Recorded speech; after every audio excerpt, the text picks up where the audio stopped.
Bonjour à tous, moi c'est Jordan et ici on parle de machines industrielles, de business et d'opportunités.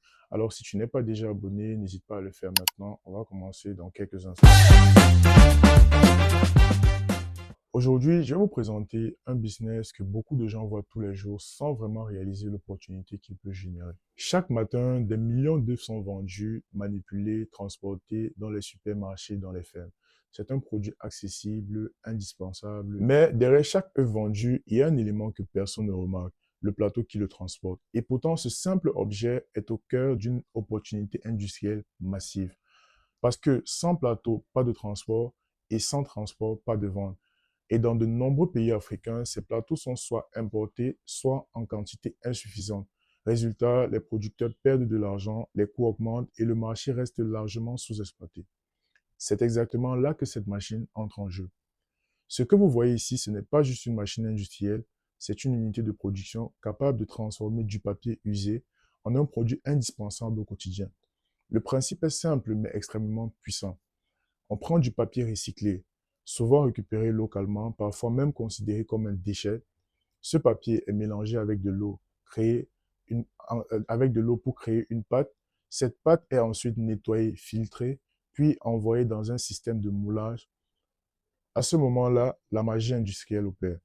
La machine forme automatiquement des plateaux d'œufs parfaitement structurés, prêts à être utilisés.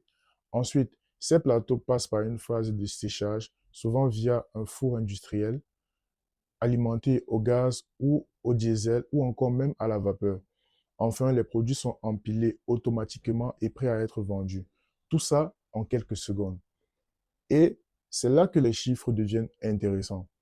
Selon le modèle, cette machine peut produire entre 2000 et 6000 plateaux par heure sur une journée de production classique de 10 heures. Même en utilisant seulement 50% de la capacité, on atteint facilement 30 000 plateaux par jour. Maintenant, prenons le prix de vente réaliste sur le marché africain. En moyenne, un plateau peut être vendu autour de 0,08 $, soit en moyenne 46 francs si on se réfère au taux normal actuel, parfois plus selon le pays. Alors, cela signifie qu'une seule journée de production peut générer environ 2400 $ de chiffre d'affaires. Là, on parle de la marge brute, on parle du maximum. Sur un mois de 26 jours, on parle environ de 60 000 $ de chiffre d'affaires. Mais bien sûr, il faut prendre en compte les coûts. L'énergie qui peut varier selon le type de carburant utilisé peut représenter environ 400 $ par jour. La matière première, souvent très bon marché, peut coûter autour de 200 $. La main-d'œuvre reste relativement faible avec 3 à 5 employés, ce qui représente environ dans les 150 $ par jour.